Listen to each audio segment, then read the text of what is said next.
प्यारे बच्चों नमस्कार, मैं आर के चौरसिया आप सभी का स्वागत करता हूं आपके अपने प्यारे से यूट्यूब चैनल ड्रीम स्कोर 95+ पर। प्यारे बच्चों, आज के इस वीडियो में हम लोग ऑप्टिक्स के दूसरे पार्ट को कवर करने वाले हैं। प्यारे बच्चों, इसके पहले मैंने ऑप्टिक्स का पार्ट 1 अपलोड किया था जिसमें ऑप्टिक्स के बारे में हमने विशेष तौर पर चर्चा किया था। आज का ये जो दूसरा लेक्चर है ये भी प्रकाशिकी का यानी चैप्टर नंबर 9 जो है 9 नंबर चैप्टर का जो नाम है ray optics and optical instrument, इसको कवर करने वाले हैं। यानी यूं कहें तो ये ऑप्टिक्स का ये दूसरा पार्ट है। पहला पार्ट ऑलरेडी अपलोड किया गया है, अगर उसको आपने नहीं देखा है तो उसको भी आप देख लीजिए और बेहतर तरीका से हम लोग बात करने वाले हैं। तो बिना देरी किए हुए हम लोग आगे बढ़ते हैं। प्यारे बच्चों, हम लोग आज जो स्टार्ट करने वाले हैं ये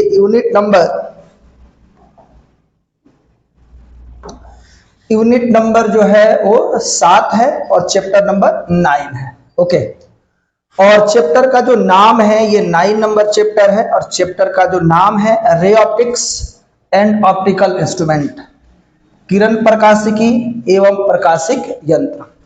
तो प्यारे बच्चों, पिछली क्लास में हमने आपको बोला था ऑप्टिक्स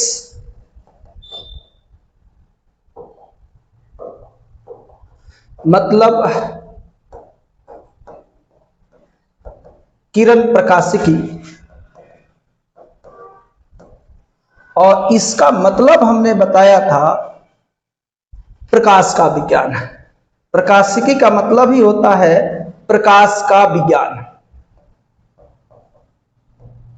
यानी द साइंस ऑफ लाइट।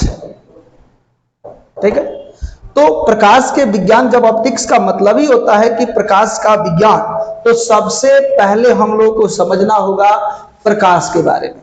तो आज के वीडियो जो है टोटली डेडिकेटेड है प्रकाश के बारे में। प्रकाश के बारे में आज मैं बहुत सारा बातें आपको बताऊंगा। तो चलिए हम लोग आगे बढ़ते हैं।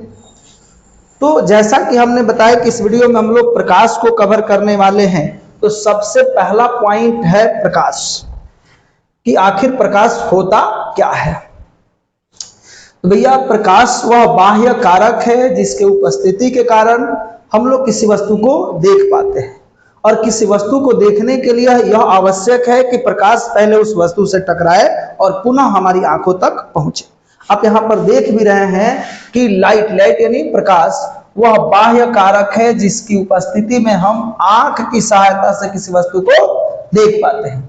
वस्तु को देखने के लिए यह आवश्यक है कि उस वस्तु से मतलब प्रकाश जो है, प्रकाश उस वस्तु से टकरा करके पुनः हमारी आंखों तक पहुंचे। और जो तीसरी पॉइंट है वो क्या है, लाइट जो है ऊर्जा का रूप है, यानी लाइट जो है वो फॉर्म ऑफ एनर्जी है, ऊर्जा का रूप है। अब दूसरी बात हम लोग समझते हैं कि प्रकाश जो है यानी लाइट एक प्रकार का विद्युत चुंबकीय तरंग है, इलेक्ट्रोमैग्नेटिक वेव।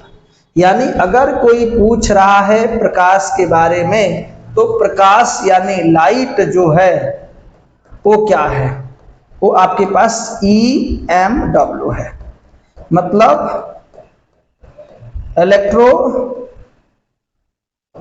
मैग्नेटिक वेव है। ओके, दूसरी बात, प्रकाश जो है जिन छोटे छोटे कणों से मिलकर के बना होता है उसे हम लोग बोलते हैं फोटॉन। और ये जो फोटॉन आप देख रहे हैं, इसका जो रेस्ट मास होता है, विराम द्रव्यमान यानी रेस्ट मास, तो फोटॉन का विराम द्रव्यमान 0 होता है। इस पर आवेश की बात करते हैं तो फोटॉन पे कोई आवेश नहीं होता है, लेकिन ऊर्जा की बात करते हैं तो इसमें ऊर्जा होता है। और कौन सा ऊर्जा होता है भैया, उष्मीय ऊर्जा होता है। ठीक है, तो ये फोटॉन के बारे में बात है। दूसरी बात, चूंकि प्रकाश जो है वो इलेक्ट्रोमैग्नेटिक वेव है, इसलिए प्रकाश के ट्रांसमिशन के लिए, संचरण के लिए किसी माध्यम की आवश्यकता नहीं होती है। आप यहां पर समझ पा रहे हो। तीसरी बात आप यहां पर देखेंगे कि प्रकाश जो है ठोस, द्रव तथा गैस तीनों माध्यमों में गति कर सकता है, बशर्ते शर्त क्या है कि माध्यम जो होना चाहिए पारदर्शी होना चाहिए।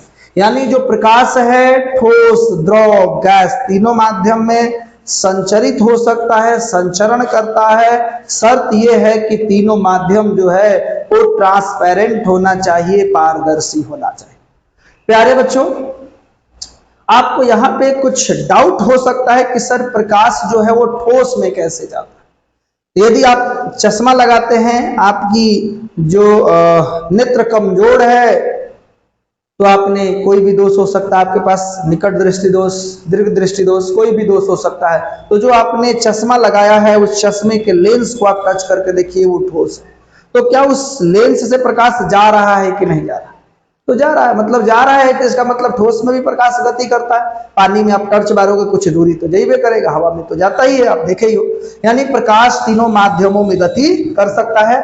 मेरे को नहीं लग रहा है कि इस पॉइंट में कहीं पर भी आपको डाउट है। आगे बढ़ते हैं हम लोग। अब हमारे पास क्या है कि आपने अभी समझा कि प्रकाश जो है इलेक्ट्रोमैग्नेटिक वेव है, EMW है, इलेक्ट्रोमैग्नेटिक वेव। तो विद्युत चुंबकीय तरंग जो है वो विद्युत क्षेत्र, चुंबकीय क्षेत्र इन दोनों से मिलकर के बना है और फिर वो गति भी करता है। तो आपको बता दें कि प्रकाश यानी विद्युत चुंबकीय तरंग के संचरण की दिशा जो होती है वो कैसे होती है, इसको समझते हैं।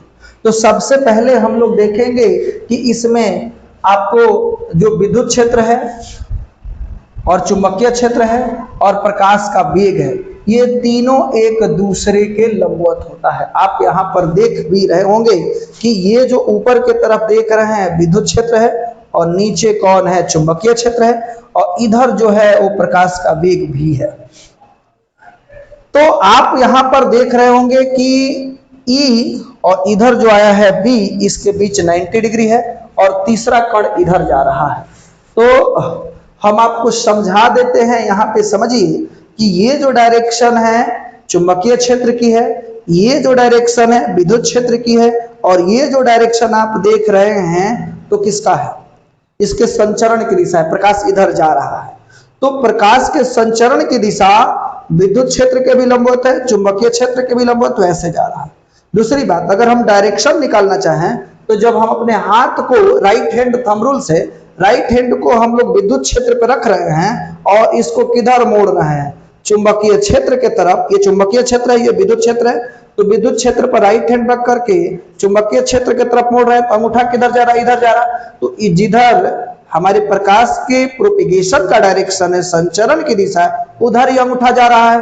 तो कोई भी वेक्टर एक डायरेक्शन में जब जाते हैं तो उन लोग को बोलते हैं कि ये दोनों वेक्टर एक दूसरे के पैरेलल है।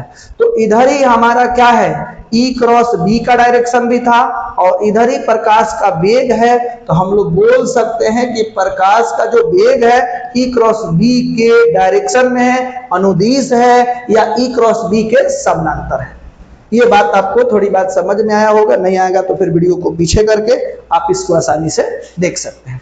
तो प्यारे बच्चों, यहां पर आपने देखा कि इलेक्ट्रोमैग्नेटिक वेव में जो विद्युत क्षेत्र है, चुंबकीय क्षेत्र है और प्रोपेगेशन ऑफ डायरेक्शन जो है, प्रोपेगेशन किसका, इसके संचरण की दिशा है, तीनों एक दूसरे के लंबवत होता है। तो अगर कल को निकालना होगा कि प्रकाश के संचरण की दिशा कैसे निकालेंगे, तो वो E क्रॉस B के बराबर हो जाता है। तो यहाँ पे साफ साफ लिखा भी है कि प्रकाश के संचरण की दिशा E क्रॉस B के दिशा के समानांतर है।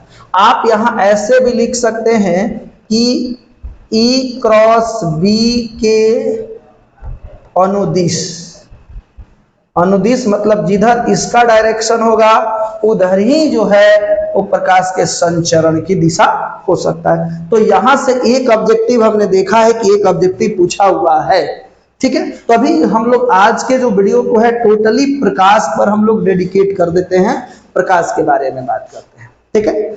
आगे बढ़ते हैं।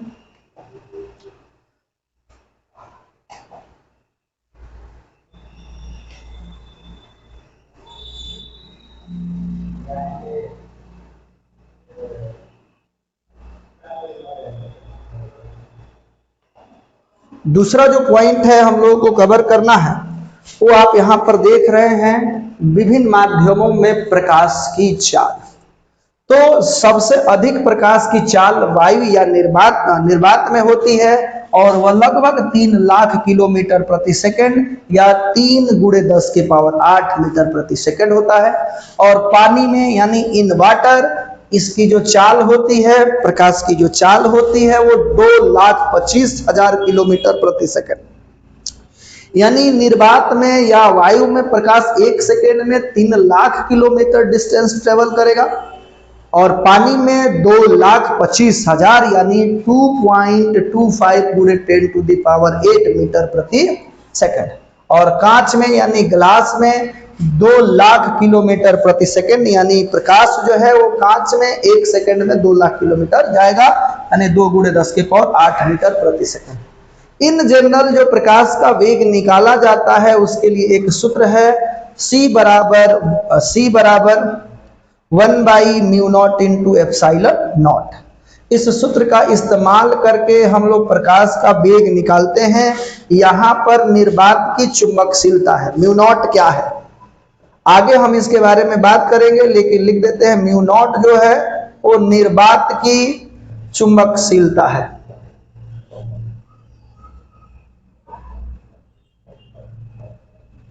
और जो ε0 देख रहे हैं यह जो है निर्वात की विद्युतशीलता है या पारगम्यता है, विद्युतशीलता है। ओके, तो यहां से हम लोग इस सूत्र के सहायता से हम लोग किसी भी माध्यम में प्रकाश की चाल को क्या कर सकते हैं, ज्ञात कर सकते हैं। मतलब ये निर्वात में है C4, जहां C जो है ये निर्वात के लिए सूत्र है, निर्वात में प्रकाश की चाल, प्रकाश की चाल आपको याद है। और किसी माध्यम में प्रकाश की चाल निकालना है तो यहां पर इसको हम लोग रिलेटिव परमिटिविटी लिखेंगे, εr लिखेंगे। क्या लिखेंगे भाई, तो अगर किसी माध्यम में निकालना होगा तो लिख ही देते हैं Cm, मतलब किसी मीडियम में तो 1/√μr × εr होगा, ठीक है। और εr और μr का मान रखेंगे और उस माध्यम में प्रकाश की चाल को ज्ञात कर सकते हैं। लेकिन यहाँ ये वाला ऑब्जेक्टिव में आप मैंने देखा है, ठीक है, ये समझ गए होंगे। आगे बढ़ते हैं। फिर अभी मैंने थोड़ा थोड़ा आगे बढ़ रहे हैं, अभी तो इस चैप्टर को पूरा पढ़ना है, तो बेहतर तरीका से जब हम लोग वेव ऑप्टिक्स पढ़ेंगे तो उसमें सारा चीज जो है वो कवर कर लेंगे। लेकिन एक स्टेप वाइज स्टेप हम लोग समझ रहे हैं, ठीक है। चलिए अब जो है नेक्स्ट सवाल जो है आपके पास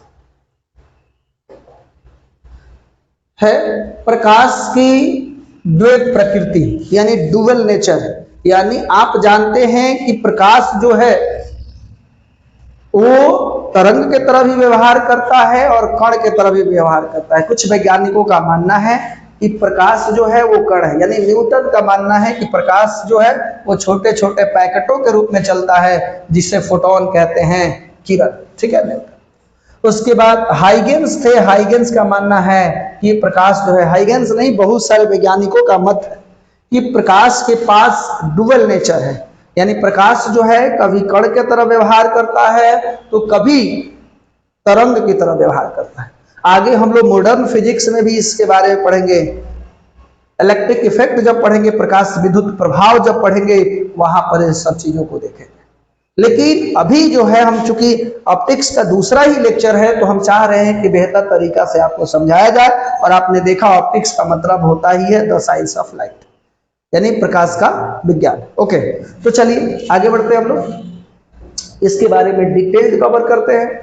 तो आप यहां पर देख पा रहे होंगे कि प्रकाश की जो द्वैत प्रकृति है वो होती क्या है, आखिर उसके बारे में हम लोग जान रहे हैं। तो आप यहां पर देखेंगे कि तरंग प्रकृति, अभी हमने बताया कि द्वैत प्रकृति का मतलब यही हो गया कि प्रकाश कभी तरंग की तरह व्यवहार करता है तो कभी कण के तरह व्यवहार करता है। ओके, तो हम लोग देखते हैं कि तरंग के तरह यानी वेव नेचर क्या है। तो जब प्रकाश माध्यम में यात्रा करता है, माध्यम में क्या करता है, ट्रेवल करता है, यात्रा करता है, या किसी अवरोध से गुजरता है तो यह एक तरंग की तरह फैलता है। ओके, यह कैसे फैलता है भाई?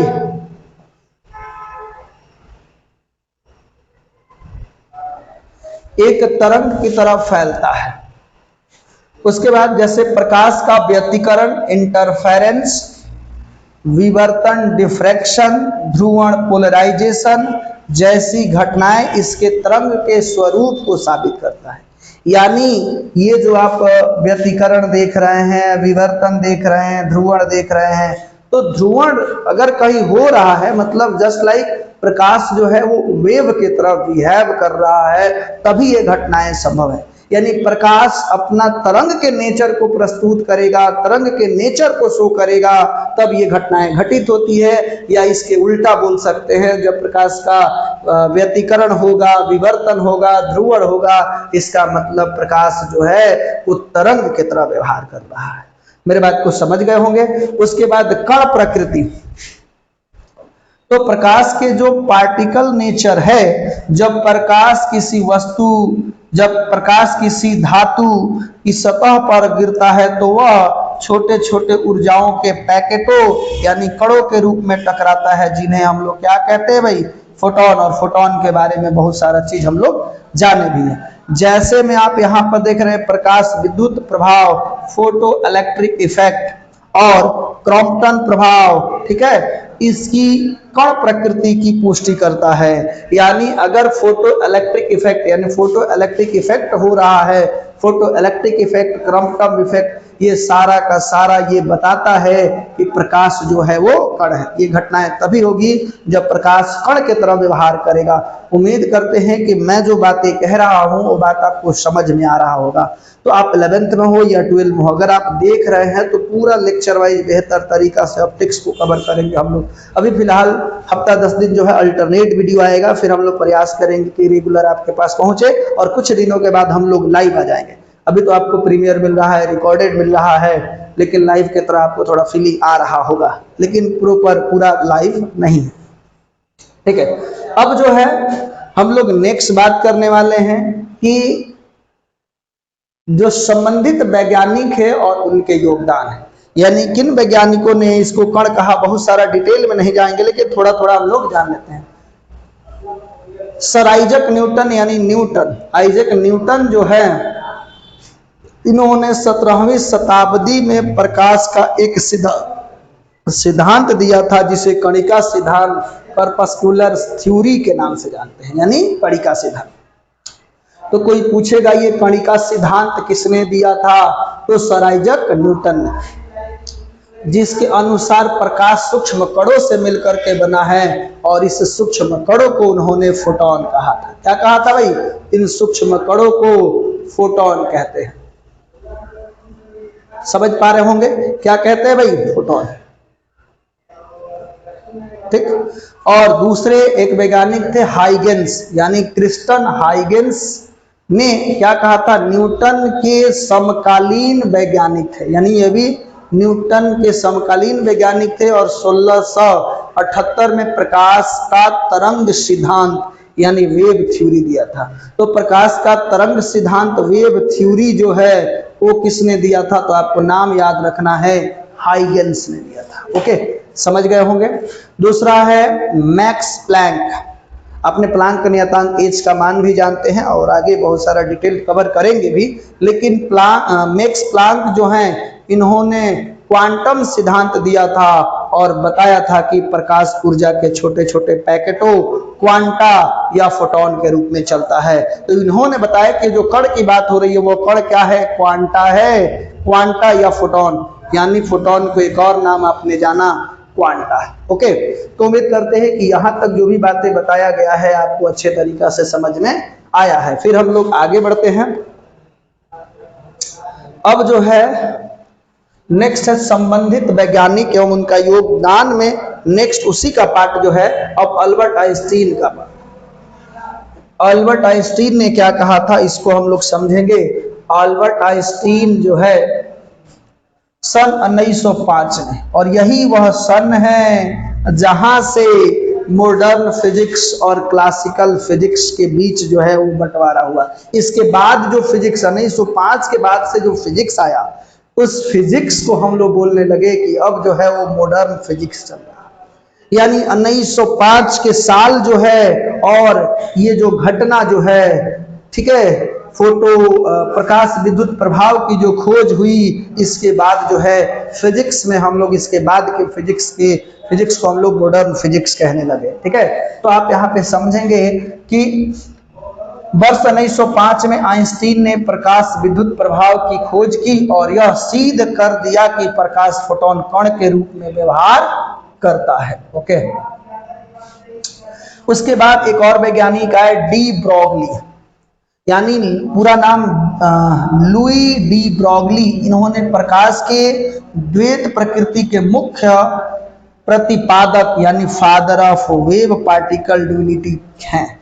यानी अगर कोई पूछेगा कि प्रकाश के द्वैत प्रकृति का प्रतिपादक कौन है, तो वह है डी ब्रॉगली, ओके, के रूप में जाना जाता है। ठीक है, उन्होंने 1923 से 1924 में स्पष्ट किया कि प्रकाश और द्रव्य यानी द्रव्यमान वाले कण जैसे इलेक्ट्रॉन दोनों की दोहरी प्रकृति होती है। यानी यही बताए थे कि प्रकाश और द्रव्य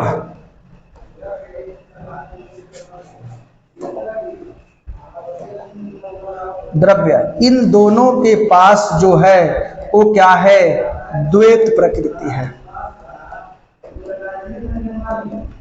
यानी प्रकाश के पास भी डबल नेचर है और द्रव्य के पास भी डबल नेचर है। वहां से हम लोग डी ब्रॉगली का जो थ्योरम है, डी ब्रॉगली, उसके बारे में हम लोग पढ़ेंगे। डी ब्रॉगली तरंग क्या होता है, इन सब चीजों के बारे में हम लोग आगे जानेंगे।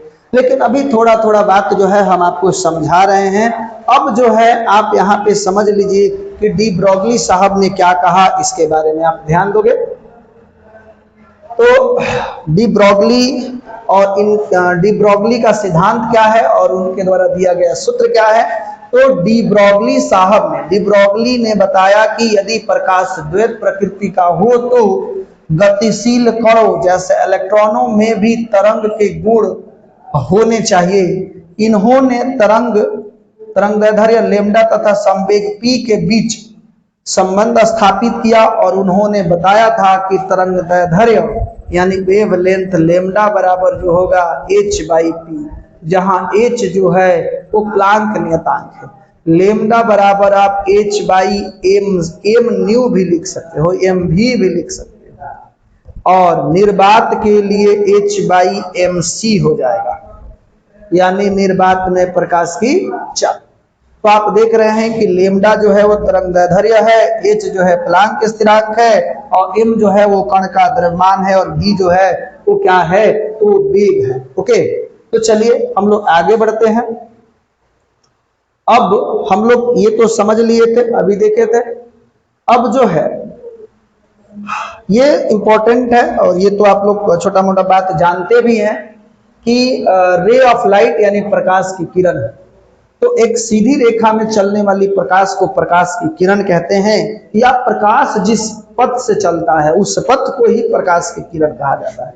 तो आप यहाँ पर देख रहे हैं कि एक सीधी रेखा में चलने वाली प्रकाश के पथ को प्रकाश की किरण कहते हैं। दूसरी बात, प्रकाश के किरणों के समूह को यानी प्रकाश के किरणों के ग्रुप को हम लोग बोलते हैं प्रकाश पुंज यानी बीम। प्रकाश पुंज, बीम ऑफ लाइट बोल सकते हैं। तो आप यहाँ पर देख रहे हैं कि प्रकाश के किरणों के समूह को किरण पुंज कहते हैं, और यह जो होता है 3 प्रकार का। तो पहला देख रहे हैं समानांतर किरण पुंज पैरेलल बिंब, और दूसरा अभिसारी किरण पुंज कन्वर्जिंग बिंब, और तीसरा अपसारी किरण पुंज डाइवर्जिंग बिंब। तो प्यारे बच्चों, आपको बता दें समानांतर किरण पुंज यानी पैरेलल बीम क्या होता है। पैरेलल बीम, इसमें प्रकाश की किरण जो होगी वो सारे प्रकाश के किरण एक दूसरे के समानांतर जाएगी। दूसरा आप देख रहे हैं अभिसारी। अभिसारी मतलब अभिसरित होगी, कन्वर्जिंग होगी। अभिसारी मतलब कन्वर्जिंग बीम।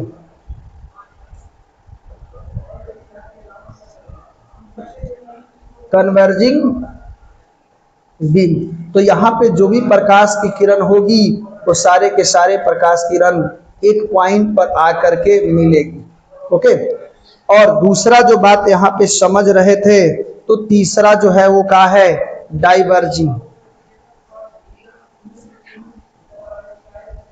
डाइवर्जिंग बीम, तो डाइवर्जिंग बीम में क्या होगा, तो सभी प्रकाश किरणें एक बिंदु से निकल करके फैलती हुई चली जाएगी। तो जब आप इसका नाम लिखेंगे उसी के बगल में आप एग्जाम्पल भी लिख सकते हैं। ये क्या हो गया, प्रकाश की किरणें जो है वो एक दूसरे के समानांतर होगी और इसमें एक बिंदु पर आकर के क्या होगा, मिलेगी, और इसमें क्या होगा, एक बिंदु से प्रकाश की किरणें फैलती हुई चली जाएगी। आप मेरे बात को समझ गए होंगे। याद करने के लिए, तो समानांतर होता है और अपसारी माने पसारी, एक बिंदु से निकल करके पसारी मतलब फैलती हुई चली जाएगी। समझ गए होंगे बात, अपसारी मतलब पसारी। ओके, तो चलिए आगे देखते हैं। अब जो है प्रकाश वर्ष क्या है, तो प्रकाश वर्ष किसे कहते हैं, तो आप जानते हैं निर्वात में प्रकाश की चाल। क्या जानते हैं भाई, निर्वात में प्रकाश की चाल, प्रकाश की चाल। तो निर्वात में प्रकाश की चाल जो होती है 3 × 10⁸ मीटर प्रति सेकंड, यानी 3 लाख किलोमीटर। यानी प्रकाश जो है वो निर्वात में भी गति करता है, कहीं पर भी गति कर सकता है। यानी प्रकाश का जो वेग है वो निर्वात में 3 लाख किलोमीटर है। इसका मतलब है प्रकाश जो है वो निर्वात में 1 सेकंड में 3 लाख किलोमीटर जा सकता है। तो सर ये प्रकाश वर्ष क्या है, तो वही प्रकाश अगर 1 सालों तक चलता रहे, 1 वर्षों तक चलता रहे, और 1 वर्ष में वो जितना दूरी तय करेगा उस दूरी को ही बोलते हैं प्रकाश वर्ष। यानी यूं कहें कि प्रकाश के द्वारा 1 वर्ष में तय की गई दूरी को प्रकाश वर्ष कहते हैं। ठीक है, यह अच्छा दूरी है, प्रकाश वर्ष 1 वर्ष में तय की गई दूरी। तो कोई पूछेगा प्रकाश वर्ष क्या है, तो प्रकाश वर्ष दूरी का मात्रक है और इसे LY के द्वारा सूचित करते हैं। तो कोई पूछेगा कि प्रकाश वर्ष को किसके द्वारा सूचित करते हैं, तो LY, और 1 LY में अगर कोई पूछेगा 1 LY मतलब 1 प्रकाश वर्ष बराबर क्या होता है, 9.46 × 10⁻12 किलोमीटर। लेकिन जब इसको मीटर में कन्वर्ट करेंगे 9.46 × 10⁻12 और 1 किलोमीटर को मीटर में बदलेंगे तो 1000 मीटर, मतलब 3 जीरो और बढ़ा देंगे तो 1 लाइट ईयर में हो जाता है 9.46 × 10⁻12 15 मीटर। तो मीटर में पावर 15 होता है और जब किलोमीटर लिखते हैं तो पावर 12 होता है। ये बात आप समझ गए होंगे। तो चलिए हम लोग आगे बढ़ते हैं। अब जो है यहाँ पर देख रहे हैं कि प्रकाश की जो प्रकृति होती है अनुप्रस्थ होती है, ट्रांसवर्स होती है।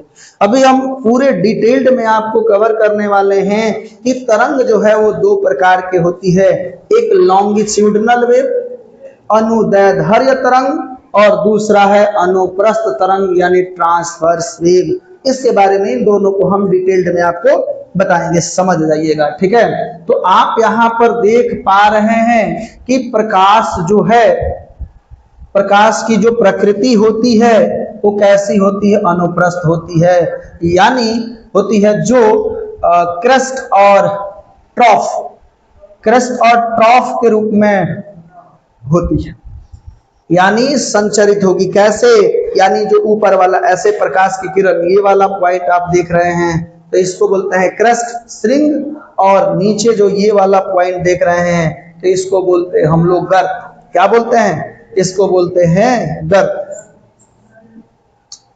तो अब आपको समझना होगा कि एक श्रृंग से लेकर के, यानी एक क्रस्ट से लेकर के एक ट्रॉफ, ठीक है, तो एक ट्रॉफ के बीच की जो दूरी है इसे बोलते हैं तरंग की लंबाई। इसे क्या बोलेंगे, तो ये हो जाएगा आपके पास तरंग की लंबाई, तरंग की लंबाई। मतलब यहां पर आपको समझना होगा कि एक श्रृंग से लेकर के एक श्रृंग से एक गर्त, यहाँ पे जो गर्त है इसके बीच के दूरी को हम लोग क्या बोलेंगे, तरंग की लंबाई। लेकिन दो कर्मागत श्रृंगों के बीच की दूरी को हम लोग बोलते हैं वेवलेंथ, लेमडा कहते हैं। तो ऊपर उठा हुआ भाग, ऊपर वाला भाग क्रस्ट होगा और नीचे वाला भाग जो है वो ट्रफ होगा। ये बात आप समझ गए हो।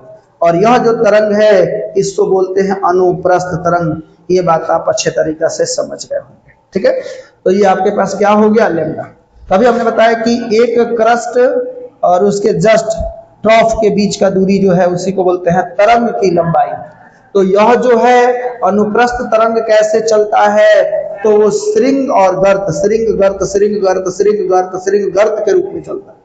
और जो लॉन्गिट्यूडनल वेव है वो कैसे चलता है आप यहाँ पर देखोगे तो ये आपके पास संघनन और विरलन यानी एक्सपेंशन और कंप्रेशन के रूप में चलता है। यानी एक्सपेंशन कंप्रेशन, एक्सपेंशन कंप्रेशन के रूप में क्या होता है, संघनन विरलन, संघनन विरलन। ये आगे हम आपको समझाएंगे और इसकी डायरेक्शन ऐसे होती है।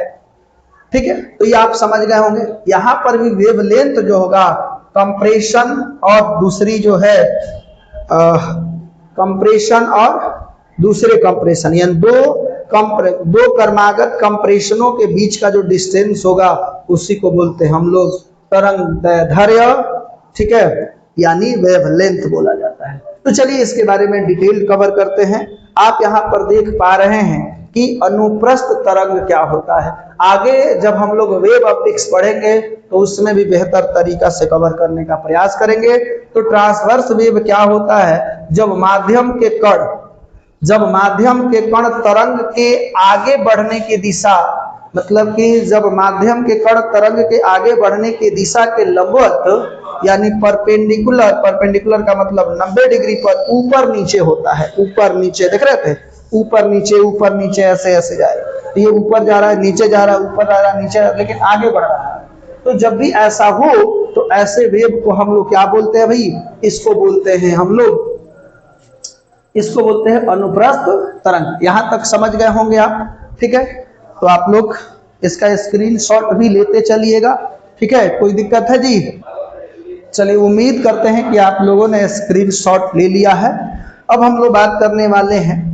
तो आपने देखा कि तरंग दो प्रकार की होती है। उसमें पहला हम लोग देख रहे हैं अनुप्रस्थ तरंग। कौन सी तरंग की बात कर रहे हैं? अनुप्रस्थ तरंग की बात कर रहे हैं। अब समझिए कि कणों की गति जो होगी तरंग के दिशा के लंबवत ऊपर नीचे होता है। तो अनुप्रस्थ तरंग में कणों की जो गति होगी वो तरंग के दिशा के लंबवत ऊपर नीचे, यानी कण जो है ऊपर नीचे, गति ऐसे होगा लेकिन तरंग की जो कण होंगे वो क्या होंगे, वो ऊपर नीचे जाएंगे। यानी जिधर तरंग जा रहा है उसके ऊपर नीचे लंबवत ऊपर नीचे होगा। समझ गए होंगे, अप एंड डाउन। उसके बाद बनावट जो है, स्ट्रक्चर, यह जो है यह तरंग भी दो हिस्सों से मिलकर के बनती है। उसमें क्या है, अभी बोलता है श्रृंग यानी क्रेस्ट और दूसरा गर्त यानी ट्रॉफ। ट्रॉफ जो है ये तो सबसे पहले हम लोग समझते हैं कि तरंग के जो ऊपरी भाग है, तरंग का सबसे ऊपर उठा हुआ भाग जो होता है उसको क्या बोलते हैं, तो श्रृंग बोलते हैं। और तरंग के निचला हिस्सा जो धसा हिस्सा होता है उसे ट्रॉफ कहा जाता है। अभी हमने आपको बोला ही था कि ये इस तरीका से जाएगा। तो ये जो होगा वो श्रृंग हो जाएगा, क्रस्ट हो जाएगा, और ये जो आप देख रहे हैं ट्रॉफ हो जाएगा। ठीक है, यहां तक कोई दिक्कत नहीं है। आगे बढ़ते हैं। माध्यम, तो भैया इस तरंग के संचरण के लिए, इस तरंग के संचरण के लिए जो है वो माध्यम की आवश्यकता होगी। तो आपको यहाँ पे थोड़ी सी बात समझना होगा कि माध्यम, तो यह केवल ठोस पदार्थों और द्रवों की ऊपरी सतह पर उत्पन्न हो सकती है, गैसों के अंदर यह उत्पन्न नहीं होता है। यानी ये ठोस के ऊपर हो सकता है, केवल ठोस या द्रव के ऊपर। आपने द्रव में जब एक पत्थर मारते हो तो क्या होता है, ऐसे ऐसे जाता है।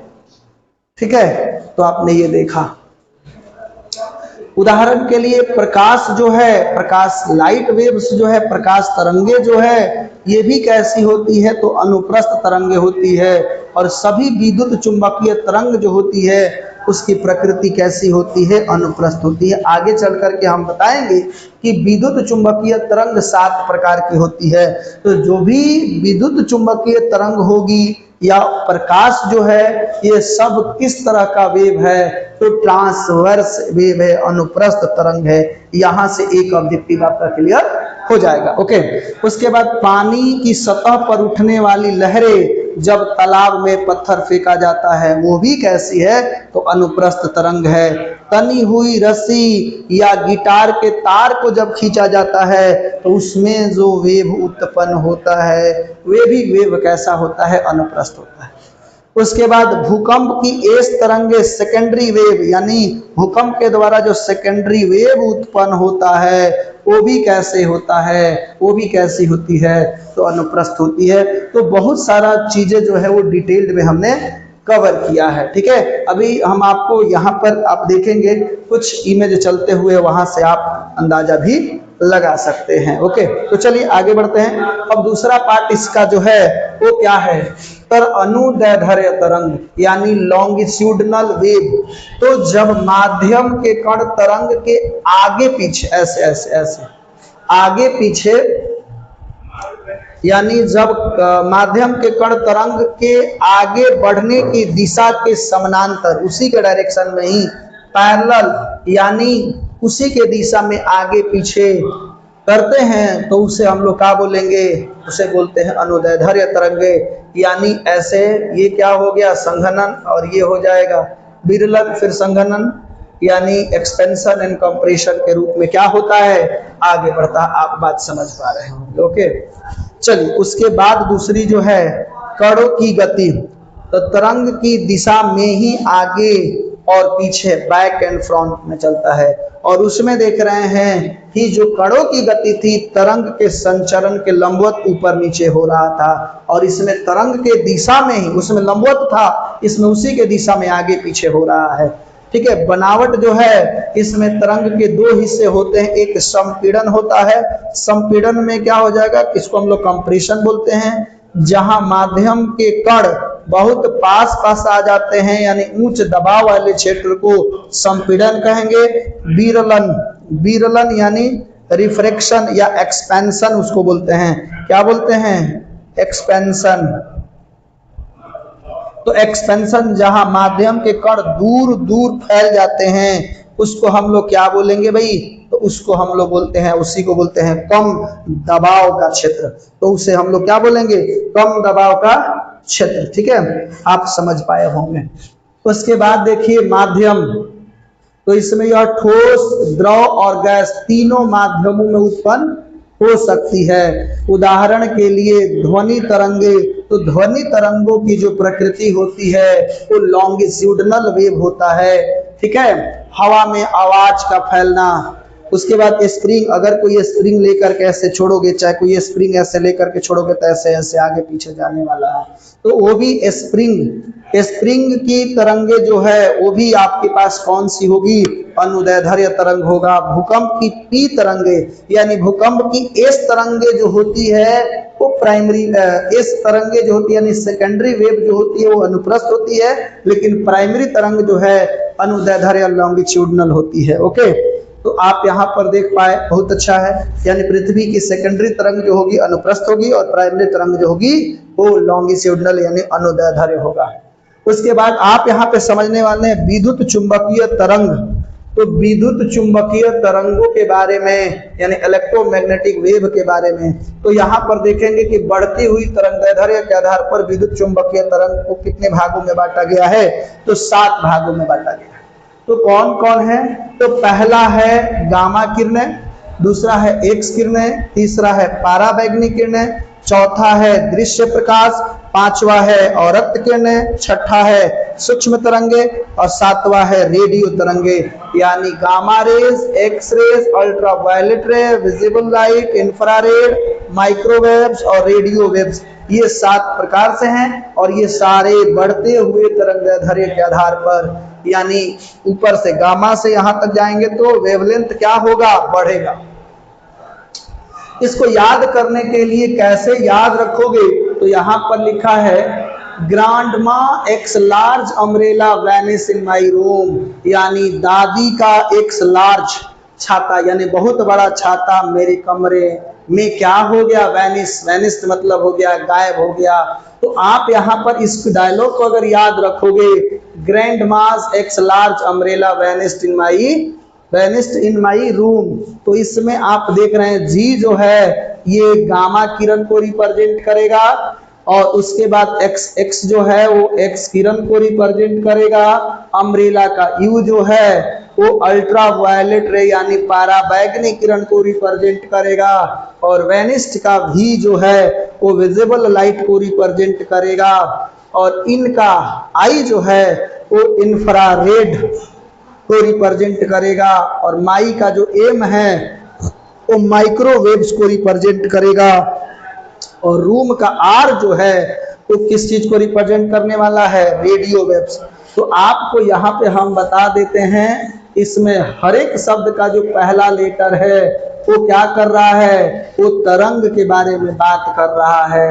ओके जी, आप मेरे बात को समझ पा रहे होंगे। इसमें जितने भी शब्द हैं वो सारे के सारे जो हैं वो सारे के सारे का जो पहला लेटर है वो किस चीज को रिप्रेजेंट कर रहा है, तो विद्युत चुंबकीय तरंगों के प्रकार को रिप्रेजेंट करता है। तो विद्युत चुंबकीय तरंगें कितने प्रकार की होती हैं, 7 प्रकार की होती हैं, ये आपने देखा। इन सब के बारे में छोटी छोटी जानकारी जो है हम लोग देख लेते हैं, ठीक है। अब यहाँ पर देखने वाले हैं हम लोग कि भैया विद्युत चुंबकीय तरंगों में पहले गामा किरण जो है इसकी खोज जो है वो किसने की थी, पॉल विलार्ड ने किया था या हेनरी बैकरल ने किया था, ठीक है। कई बार आप लोग देखे होंगे हेनरी बैकरल।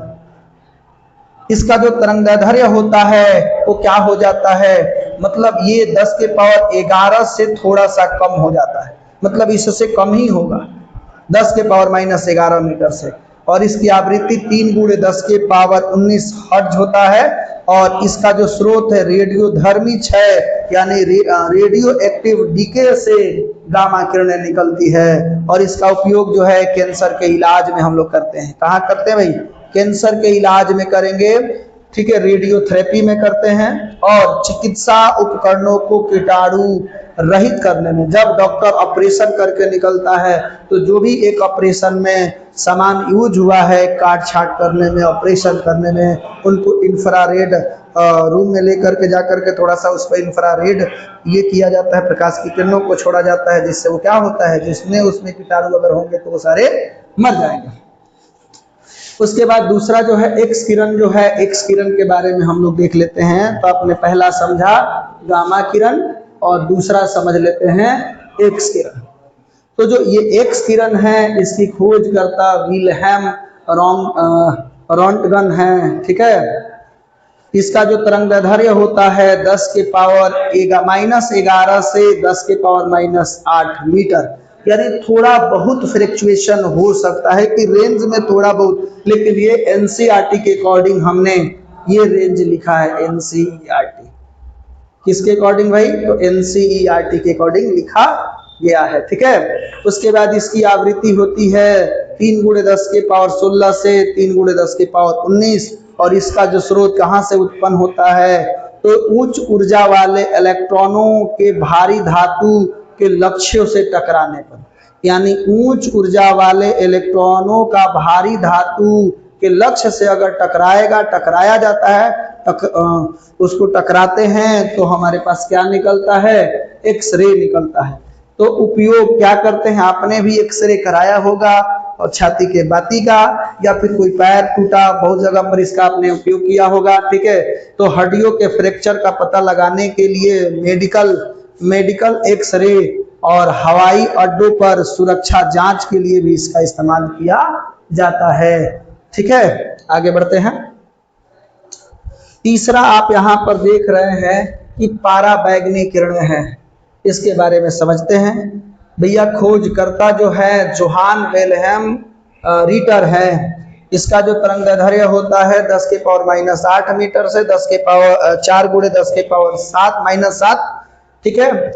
और इसकी आवृत्ति होती है 7.5 × 10⁻14 हर्ट्ज से लेकर के 3 × 10 के पावर 16 हर्ट्ज। स्रोत जो है सूर्य से पराबैंगनी किरणें निकलती है जो कि हानिकारक है, लेकिन ओजोन O3 जो है, ओजोन लेयर जो है उस पराबैंगनी किरणों को सोख लेता है और हमें सुरक्षा प्रदान करता है। ठीक है, मरकरी वेपर लैंप और विद्युत आर्क से भी क्या निकलता है, तो पराबैंगनी किरणें निकलती है।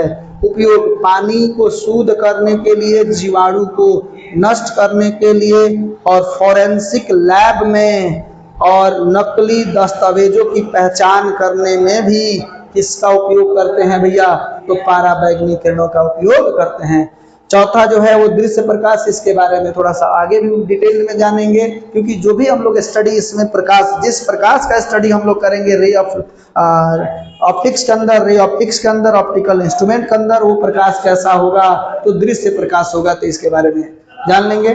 तो इसके जो खोजकर्ता हैं आइजक न्यूटन हैं, और इसका जो तरंगदैर्घ्य होता है 4 गुण, यानी 400 नैनोमीटर से कहीं कहीं 700 नैनोमीटर, आप यहां पर समझोगे 400 नैनोमीटर से 700 नैनोमीटर, कहीं कहीं पर ये जो है 700 के जगह पर 750 लिखा है, और कहीं कहीं पर 750 से ज्यादा 780 भी लिखा हुआ है, लेकिन एनसीईआरटी में यही दिया है 400 नैनोमीटर से 700 नैनोमीटर।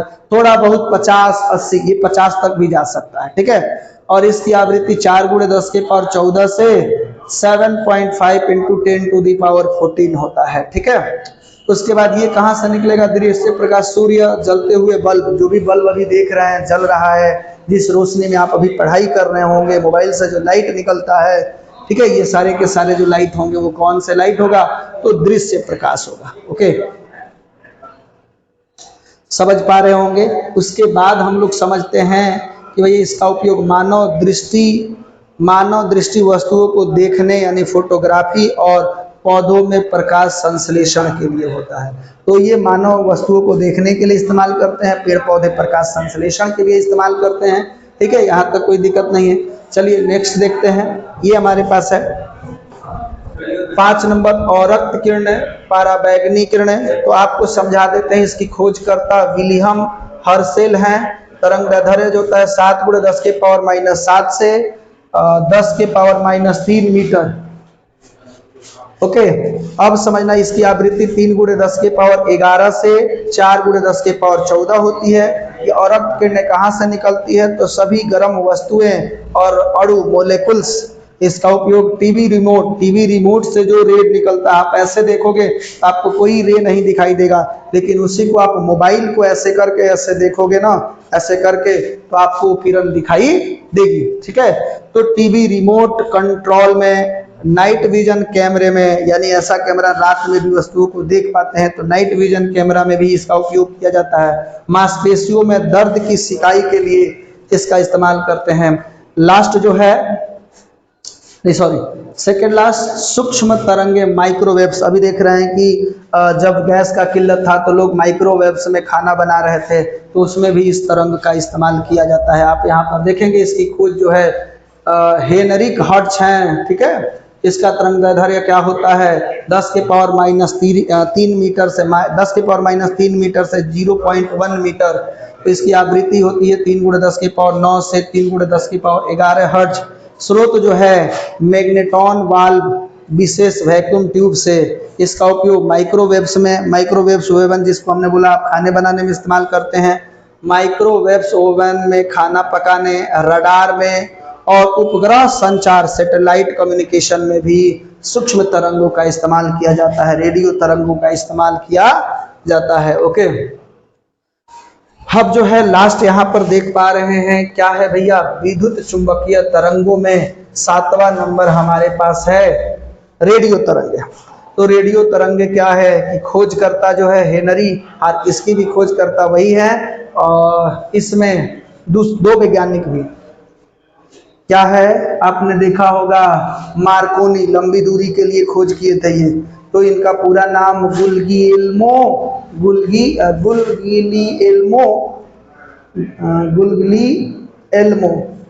मार्कोनी है, तो हम लोग प्रचलित नाम मार्कोनी जानते हैं इसलिए क्योंकि ना प्रोनाउंसिएशन इतना खतरनाक हो रहा है, इसलिए बहुत सारे रेडियो के आविष्कारक भी मार्कोनी है। रेडियो का आविष्कार किसने किया था? तो रेडियो वेव्स के भी आविष्कार ये हैं लंबी दूरी के लिए, ठीक है। तरंगदैर्घ्य क्या होता है? 0.1 मीटर से 10 की पावर 4 मीटर। तो 10 की पावर 4 का मतलब क्या हो जाता है? इकाई, दहाई, सैकड़ा, हजार, 10,000, यानी 10,000 मीटर तक भी जाएगा। 10,000 मीटर मतलब अगर इसको हटा दे तो 10 किलोमीटर तक भी क्या हो सकता है? ये जा सकता है। तो विद्युत रेडियो तरंगे जो है 0.1 मीटर से 10,000, आवृत्ति जो है 3 × 10 की पावर 4 से 3 × 10 की पावर 9 हर्ट्ज, और इसका स्रोत जो है वो दोलन करने वाले विद्युत परिपथ, ये दोलन होना चाहिए, क्या होना चाहिए? दोलन करने वाले विद्युत परिपथ एलसी ऑसिलेटर से होगा। और उपयोग जो है रेडियो, टेलीविजन प्रसारण में, मोबाइल नेटवर्क में, ठीक है, और वायरलेस कम्युनिकेशन। आपने थाना वाना में देखा होगा, बहुत जगह पर देखा होगा, वायरलेस जो होता है ऑकी टॉकी जिसको बोलते हैं, उसमें भी इसका इस्तेमाल किया जाता है। तो चलिए अब हम लोग लास्ट जो है, हमने बोला था कि विजिबल लाइट के बारे में अलग से हम आपको बताएंगे, तो उसके बारे में थोड़ी सी बात कर लेते हैं। तो देखोगे यहाँ पर क्या है, दृश्य प्रकाश में 7 रंग होता है, और इसके लिए आपने ट्रिक याद किया होगा 10वीं क्लास में, बैजानी, हबकी नाला, और अंग्रेजी में विब्योर कहते हैं। V फॉर वायलेट, और I फॉर इंडिगो, और B फॉर ब्लू, और G for green, Y for yellow, O for orange, और R फॉर रेड, यानी बैगनी, जामुनी, नीला, हरा, पीला, नारंगी और लाल।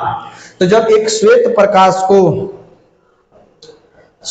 प्रकाश को जब हम लोग एक प्रिज्म से, ये क्या है? प्रिज्म है। तो जब श्वेत प्रकाश को प्रिज्म से गुजारा जाता है तो वो 7 रंगों में विभक्त हो जाता है।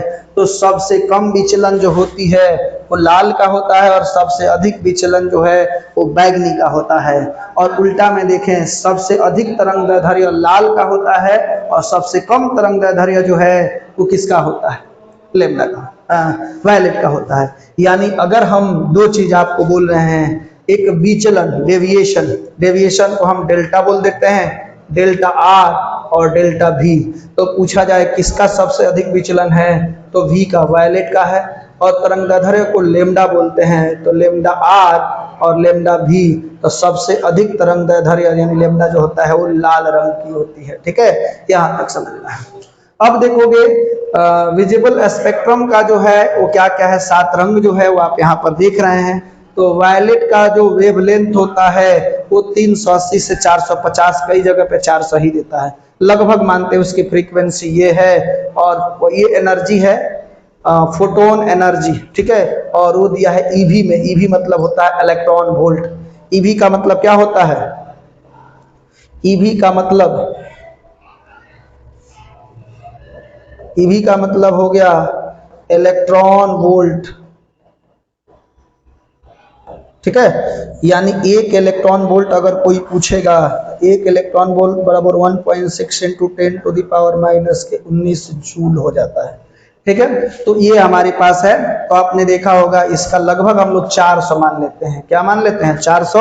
और रेड का 750 गया है, तो कई बार लोग 700 ही मान लेते हैं। लेकिन अभी बोले थे इसका जो स्पेक्ट्रम कई जगह पे 400 नैनोमीटर से, देख रहे हो, नैनो, एनम मतलब नैनोमीटर से 750 नैनोमीटर, या कहीं कहीं पर 700 दिया है और कहीं कहीं पर 780 दिया हुआ है। तो थोड़ा बहुत अलग हो सकता है, ये चीजें हमने आपको समझाया, ठीक है। अब जो है लास्ट टॉपिक जो है, लेकिन इसको हम आज कवर नहीं करने वाले हैं, नेक्स्ट वीडियो में कवर करेंगे। रिफ्लेक्शन ऑफ लाइट, प्रकाश का प्रवर्तन, नेक्स्ट वीडियो नहीं, लेक्चर नंबर 3 में कवर किया जाएगा, ठीक है। तो आज के क्लास को हम यहीं पे रहने देते हैं और मिलते हैं हम लोग कल, और हम लोग बेहतर तरीका से समझेंगे, नेक्स्ट क्लास में समझेंगे। प्यारे बच्चों, आप सबको बताया गया है कि अभी जो हफ्ता 10 दिन जो है आपका क्लास जो चलने वाला है वो क्या है? अल्टरनेट चलेगा। तो चलिए हम अपने बातों को खत्म करेंगे, लेकिन उससे पहले आपको एक शायरी सुना देते हैं। आंखों में नींद बहुत है पर सोना नहीं है, आंखों में नींद बहुत है पर सोना नहीं है, यही समय है कुछ करने का, इसे खोना नहीं है। तो चलिए मिलते हैं हम लोग नेक्स्ट क्लास में।